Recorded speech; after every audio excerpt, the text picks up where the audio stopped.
Assalamualaikum warahmatullahi wabarakatuh. Innal hamdalillah nahmaduhu wa nasta'inuhu wa nastaghfiruh wa na'udzu billahi min shururi anfusina wa min sayyiati a'malina. Man yahdihillahu fala mudilla lahu wa man yudlilhu fala hadiya lahu.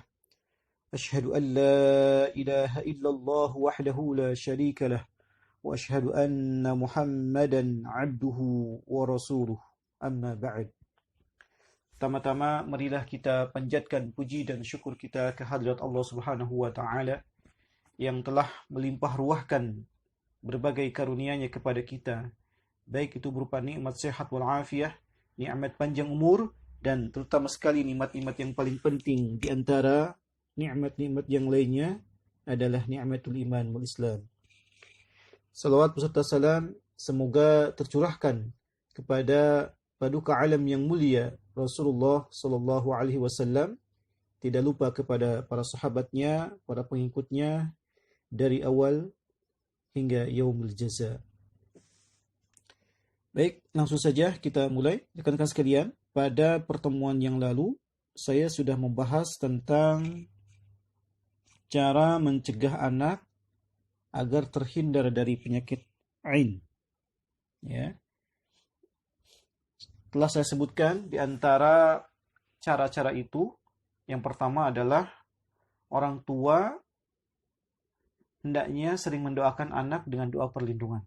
Ya, sebagaimana yang Rasulullah SAW lakukan kepada cucunya Hasan dan Hussein, begitu pula Nabi Ibrahim alaihissalam sering mendoakan Ismail dan Ishak, ya, yang tentunya dengan doa perlindungan insya Allah anak akan terhindar dari segala macam hal-hal yang membahayakan. Kemudian juga yang kedua saya sebutkan juga tentang bagaimana orang tua ketika melihat sesuatu yang menarik, ya, ketika melihat anaknya menarik maka harus diikutkan dengan seyogianya diikutkan dengan doa keberkahan, ya, dengan mengucapkan Masya Allah, Barakallahu Fiik, ya. Kemudian juga ketika anak terlihat baik, terlihat bagus, terlihat cantik, terlihat tampan, ya, maka seyogianya si orang tua ini tidak terlalu berlebihan dalam mendandani anak, ya, khususnya ketika anak ini mau dibawa ke tempat keramaian, ya. Disebutkan oleh Ibnu Qayyim al-Jauziyah di dalam kitab Zadul Ma'ad, wa dzakara al-Baghawi, ya, Imam al-Baghawi menyebutkan fi kitab Syarh Sunnah, di dalam kitab Syarh Sunnah, anna Utsman radhiyallahu an, bahwasanya Utsman radhiyallahu an, semoga Allah meridhoinya, ra'a sabiyan malihan, melihat anak kecil yang menarik untuk dipandang. Faqala, maka Utsman berkata, dassimu nunatahu, tutupkanlah atau hitamkanlah lesung pipinya, ya, nunatahu, lesung pipinya, li'alla tusibahu al-ainu, ya, agar ain tidak menimpanya, ya. Summa qala, kemudian berkata Utsman bin Affan, ya, wa ma'na, summa qala fi tafsirihi, kemudian berkata, ya, di dalam tafsirnya, wa ma'na dassimu nunatahu, yang dimaksud dengan dassimu nunatahu yakni sawidu nunatahu. Jadi yang dimaksud dengan dassimu nunatahu artinya sawidu nunatahu, artinya hitamkan, ya, hitamkan lesung pipinya itu, ya, artinya diberi warna hitam lesung pipinya supaya tertutup, ya, supaya tertutup lesung pipinya sehingga tidak terlalu tampak mencolok, ya, tidak terlalu menarik untuk dilihat. Ya, hal ini telah dilakukan oleh para ulama terdahulu, ya, untuk menghindari penyakit ain, ya. Wallahu taala alam, seperti itu, ya. Rekan-rekan sekalian, sebagaimana yang kita ketahui bahwa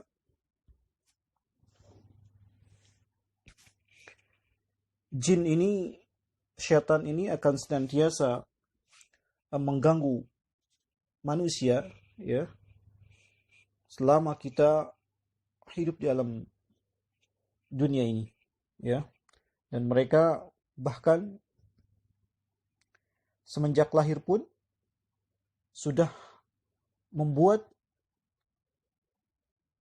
melakukan gangguan kepada anak Adam, ya. Sebagaimana yang disebutkan di dalam hadis yang diriwayatkan oleh Imam Al-Bukhari, kullu bani Adam yat'udu syaitanu fi janbayhi bisbi'ihi hina yuladu غير عيسى بن مريم ذهب يطعن فطعن في الحجاب رواه Al-Bukhari. Setiap anak Adam atau manusia itu ditusuk pada dua sisi tubuhnya. Oleh siapa? Oleh syaitan. Ya, dengan dua jarinya ketika dia dilahirkan. Hina yuladu. Ya. Kecuali ghaira Isa bin Maryam. Ya, kecuali Isa bin Maryam. Jadi pada umumnya setiap manusia itu ketika dilahirkan dia ditusuk. Ya. Ditusuk tubuhnya, dua sisi tubuhnya oleh syaitan dengan jarinya tentu saja. Ya. Kecuali Isa bin Maryam. Ya, Isa bin Maryam ini memang khusus, ya, termasuk yang dikhususkan, ya. Sebagaimana di dalam surah Al-Imran ayat 36 Allah katakan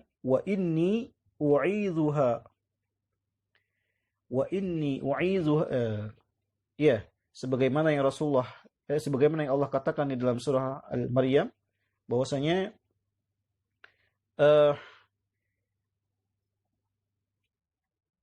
ibunya atau istri Imran pernah berdoa wa inni u'idzuha bika wa dzurriyyataha minasyaitonir rajim. Aku memohon perlindungan kepadamu untuknya dan keturunannya. Ya, keturunannya itu untuk Maryam dan Isa. Ya, dari gangguan setan yang terkutuk. Ya. Perlu diketahui bahwasanya memang Maryam tidak punya keturunan selain Nabi Isa alaihissalam. Jadi ini adalah kekhususan. Setiap anak Adam itu akan senantiasa ditusuk oleh syaitan ketika lahir, ya, kecuali Nabi Isa alaihissalam. Ya. Dalam hadis yang diriwayatkan oleh Imam Muslim, Rasulullah SAW mengatakan, "Ma min bani Adam mauludun illa yamassuhu syaitanu hina yuladu fayastahillu sarikhan min massi syaitani ghaira Maryam wa ibniha." Rawahu Al-Bukhari wa Muslim. Ya. Yang artinya tidak seorang pun dari anak Adam atau manusia yang dilahirkan melainkan setan menusuk perutnya. Ya, sehingga ia menangis dengan keras. Ya, makanya setiap bayi yang dilahirkan itu senantiasa menangis, ya, menangis dengan sekencang-kencangnya. Ya, karena disebutkan dalam hadis seperti itu, ya, tidak seorang pun dari anak Adam atau manusia yang dilahirkan melainkan setan menusuk perutnya sehingga ia menangis dengan sekeras-kerasnya akibat tusukan itu. Kecuali Isa, kecuali Maryam dan putranya. Ya. Jadi jelas. Dalam hadis-hadis ini jelas bahwa setan telah memulai permusuhannya dengan manusia sejak ia dalam perut ibunya dan ketika dilahirkan ke dunia. Luar biasa, ya ini. Akan tapi sayangnya banyak orang tua yang tidak paham, ya, dengan agamanya. Yes. Dia tidak paham dengan ajaran agamanya, sehingga apa yang dilakukan oleh orang tua adalah seringnya memperburuk kondisi itu dengan melakukan perbuatan bid'ah dan khurafat, ya, yang tentunya sering menyeret mereka ke dalam perbuatan syirik. Ya, misalkan ketika mengandung diberikan tali di perutnya, kemudian setelah melahirkan juga di bawah bantal bayi ini disimpan gunting, bawang putih, dan lain sebagainya. Atau bahkan kadang-kadang celana dalam dari bapaknya.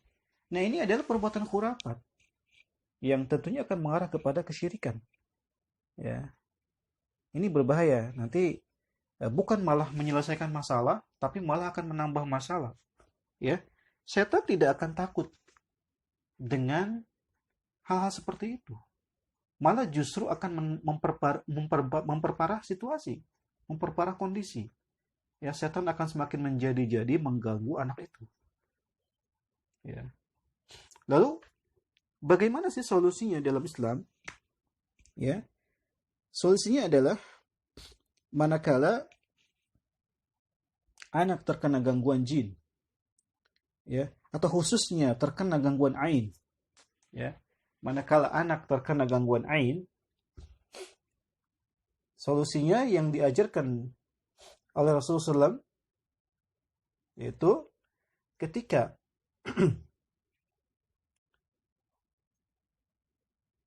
orang yang penyebab ain itu diketahui, ya, orang yang menyebabkan ain itu diketahui, maka kita bisa memerintahkan orang itu untuk mandi, ya, untuk mandi dan ditampung airnya, ya, kemudian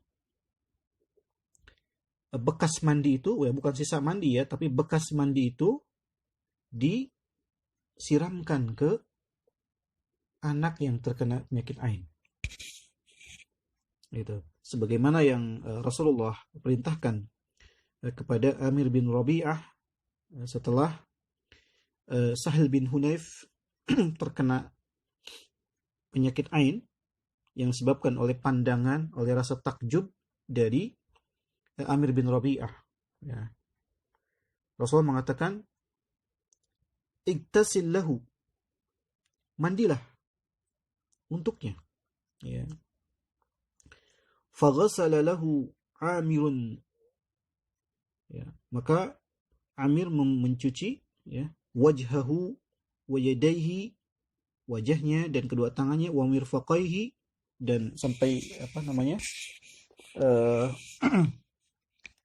sampai siku, ya, kedua siku, wa rukbatahi, dan kedua lututnya, ya, wa atrafa rijlaihi, ya, sampai kedua ujung jari-jari kakinya, ya.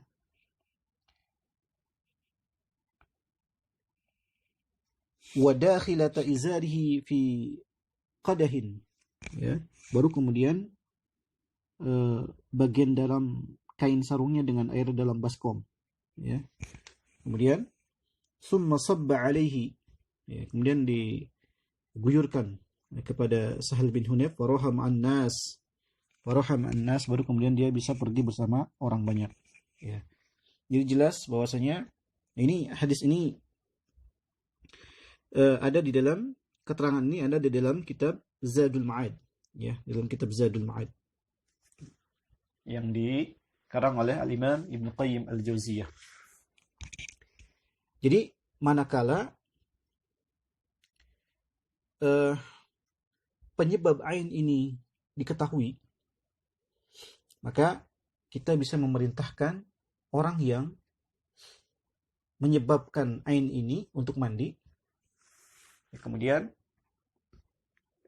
air bekas mandinya ini ditampung dan diguyurkan kepada orang yang terkena ain. Insya Allah akan Allah berikan kesembuhan. Ya. Nah, kemudian jikalau penyebab ainnya ini tidak diketahui, ya, anak tiba-tiba merasakan sakit yang luar biasa, ya, dia menjerit, dia sering menangis, rewel, kemudian juga tidak mau netek, tidak mau minum ASI, ya, maksudnya daya tahan tubuhnya menurun, wajahnya pucat, Ya, setelah diupayakan kemana-mana ke dokter tapi tidak kunjung sembuh, ya. Nah, ini bisa jadi penyakit ini disebabkan karena ain, ya. Kalau tidak ada penyebabnya, maka kita bisa langsung lakukan ruqyah, ya, baik oleh orang tuanya atau kita bisa minta bantuan kepada orang-orang yang punya kemampuan, ya, orang-orang yang terbiasa dalam melakukan ruqyah syar'iyah, ya. Dan caranya adalah dengan dibacakan ayat Al-Qur'an. Ya, kita bisa sambil gendong anak kecil itu sambil bacakan ayat Al-Qur'an, di antaranya ayat kursi, ya, kemudian surah Al-Falaq, An-Nas, atau surah Al-Baqarah, atau Al-Fatihah, ya banyak. Ya, kita bacakan sambil kita usap-usap, ya, kita tiupkan. Ya, insya Allah dengan cara-cara seperti itu, maka insya Allah gangguan ain akan sirna, ya, dan insya Allah Allah akan berikan kesembuhan kepada anak, dan anak akan kembali ceria. Dan insya Allah manakala hal itu dilakukan, maka insya Allah anak akan mempunyai daya tahan tubuh yang semakin meningkat insya Allah ta'ala. Wallahu ta'ala alam. Mungkin ini yang dapat saya sampaikan. Kurang lebihnya mohon dimaafkan. Aku liqauli hadza subhanakallahumma bihamdik asyhadu an la ilaha illa anta astaghfiruka wa atubu ilaik. Wabillahi taufiq wal hidayah. Assalamualaikum warahmatullahi wabarakatuh.